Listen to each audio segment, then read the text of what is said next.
Welcome to the Perfect Place to Put a Practice podcast. I'm your host, Mike Green from Dr. Demographics, where we help private practice owners just like you find ideal locations and build thriving practices. Thank you so much for all of you for your incredible support over the years, over the past 300 plus episodes now of this podcast. Your feedback, your engagement keeps us going. Thank you so much. We really, really appreciate you. Now, today, we're going to dive into something very critical, especially if you're opening your first practice or have plans to in the future. We're going to talk about the 5 demographic factors that you absolutely need to know before you hang that open sign in the window. Choosing the right location is more about just finding a nice office space. It's about understanding the people who are going to be your patients.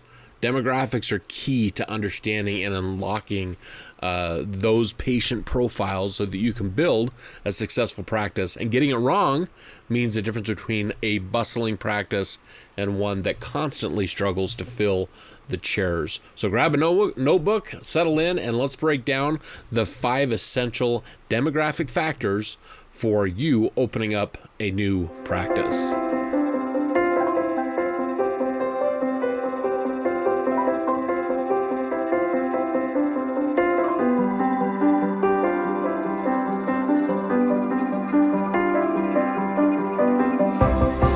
Welcome back. Hey, I want to give just a quick shout out to my book, Dental Marketing Mastery, found on Amazon. You can buy it in softcover or the Kindle versions and the hardcover too.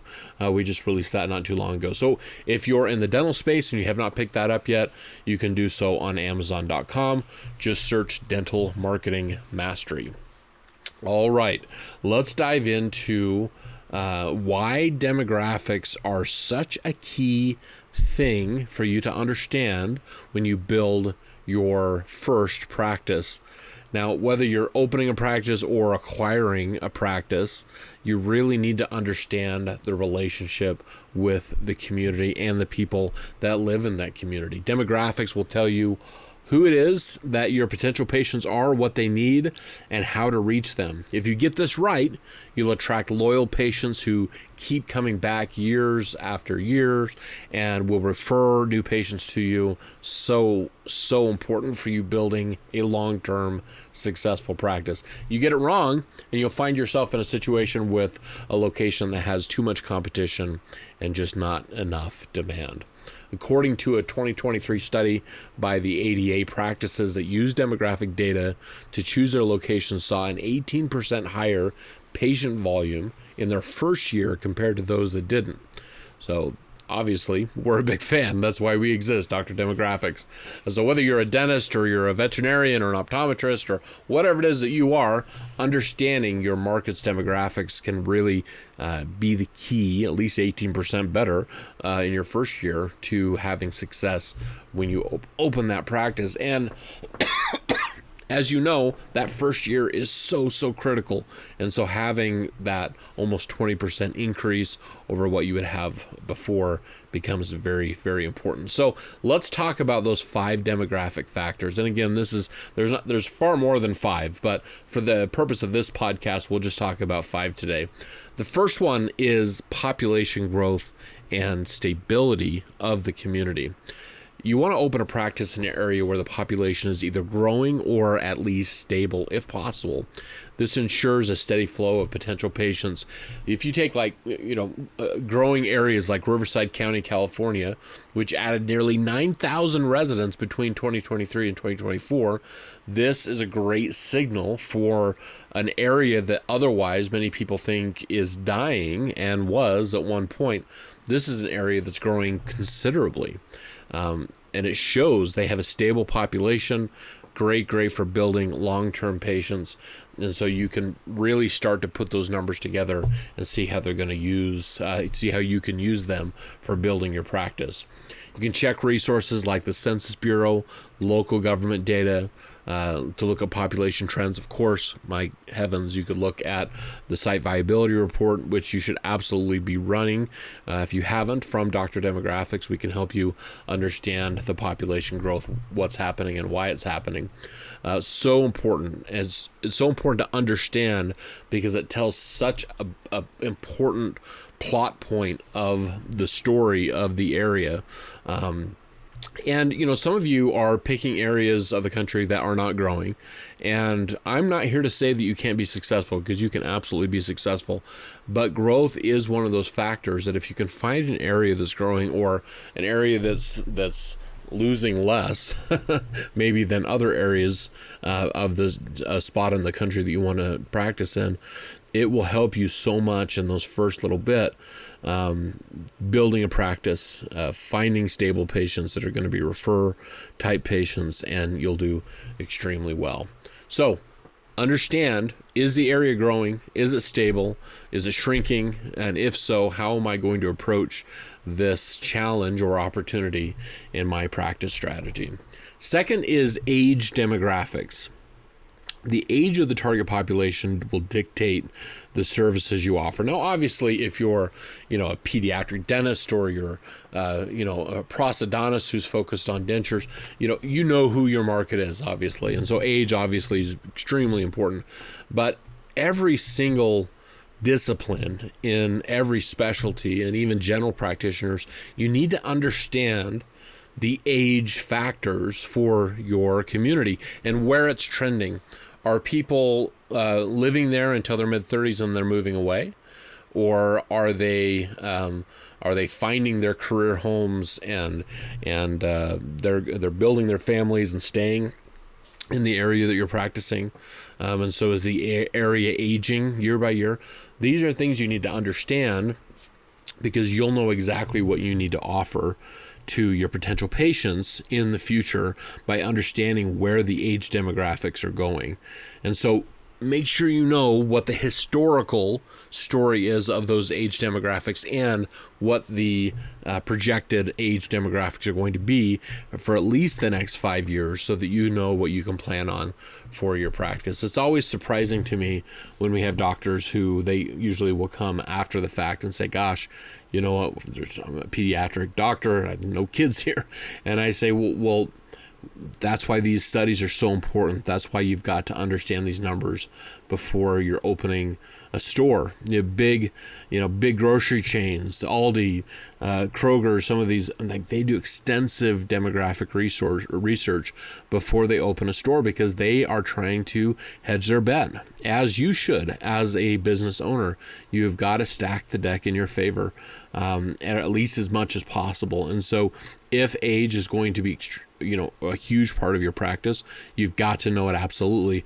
But even if you're sitting back and say, gosh, I'm going to treat everybody, you still need to understand the age demographics for your community, because that will help you tailor what your message is going to be for the community. All right, number 3, let's talk about income levels and insurance coverage. Very, very important. You need to know if your potential patients are going to be able to afford the services that you're going to offer. Are they going to pay out of pocket, or are they going to be using insurance? All of these things become extremely important when you're developing your outbound campaigns. Now, insurance information is hard to come by.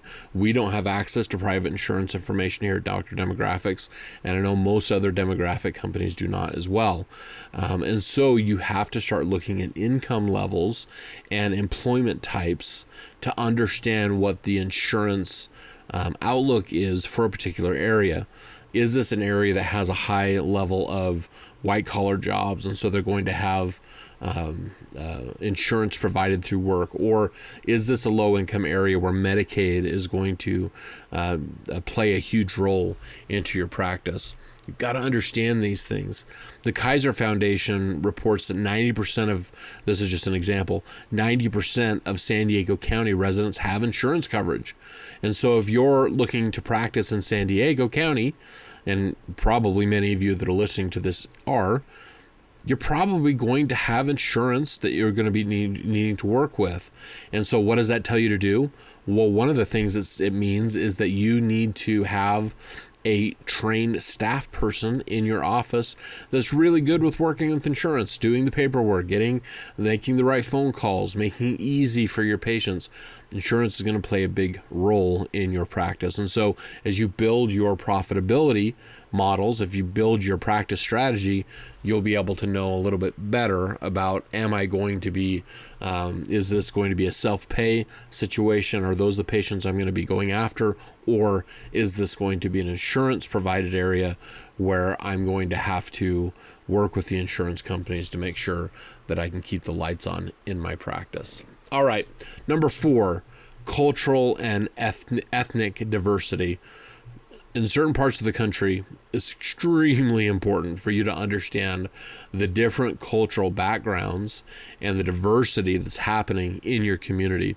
Can be a massive, massive positive for your practice. I know lots of practices in Florida, in California, and other places who have utilized that cultural diversity for their favor and done it extremely well. For example, Riverside County in California, going back there, 50% Latino, 35% white, 7% Asian, creates opportunities for multilingual staff, culturally sensitive marketing.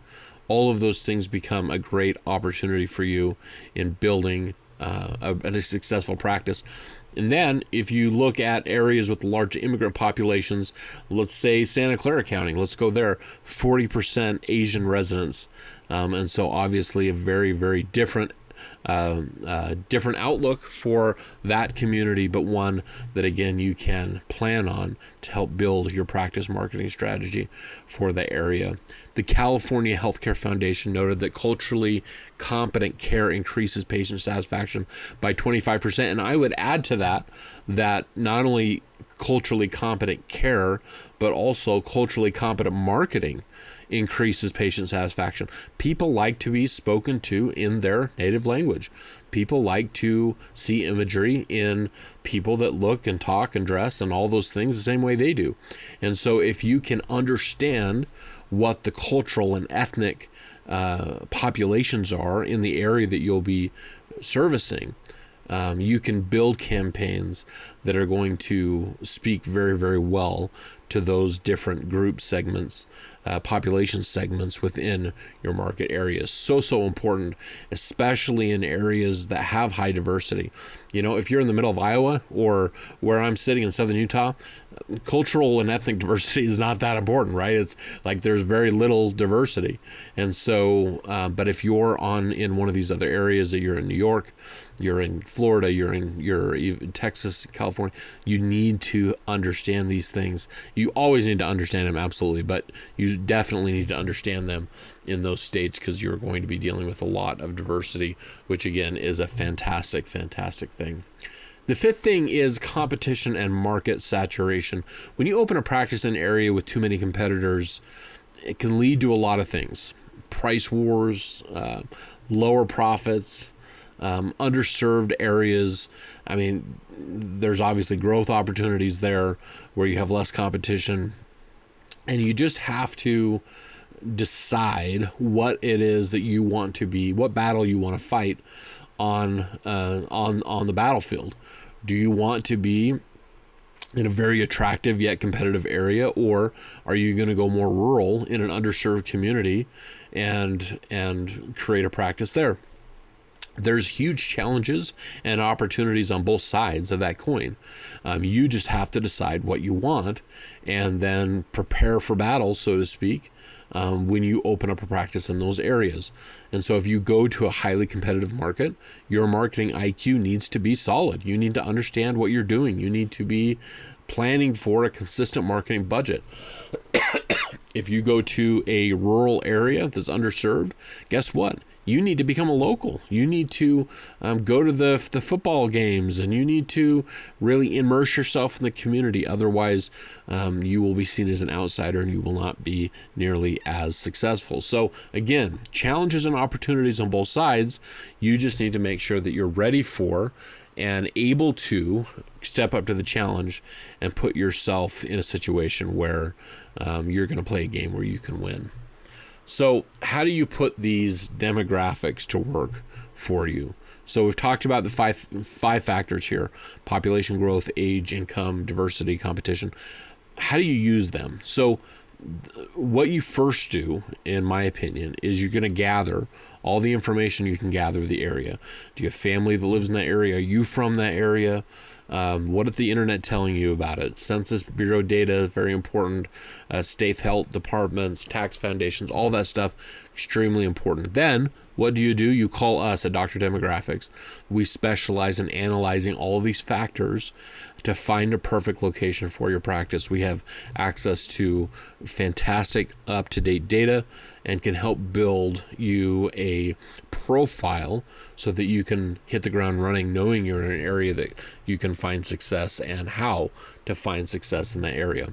So once you have that data, then you need to start building your strategy. Excuse me. Then you can start talking to your consultants, start talking to your team about making sure that you're aligning your services and marketing with what you found. For example, if you're in a family-heavy area, you want to emphasize pediatric care and flexible scheduling for busy parents. If you're in a high-income market, you want to highlight your premium services, your cosmetic treatments, those things.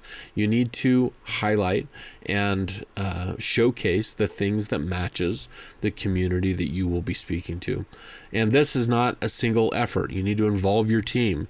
You need to involve your staff. These things become extremely important. And if you can get the whole team on the same side so that you're fighting the same battle, so to speak, it's going to be all the much easier for you as your team starts working. You get busy with the clinical side of the practice. You'll be able to keep this effort going in a positive direction. So that's a wrap today. As you can tell, my voice is a little shot. Still trying to get over this cold. So I apologize for that. I try not to cough in your ear. Thank you so much again for visiting us, sharing with us, giving us great feedback on the podcast. Like I say, we've been doing this for many, many years now. Such an honor to work with you, to serve you, to help you find success as a practitioner out in this fantastic nation. If you would like to find out more, you can visit us at drdemographics.com. If you'd like to reach out to me personally, you can do so by calling or emailing me at mike@drdemographics.com. And with that, I'm Mike Green from Dr. Demographics, and we'll see you on the next episode.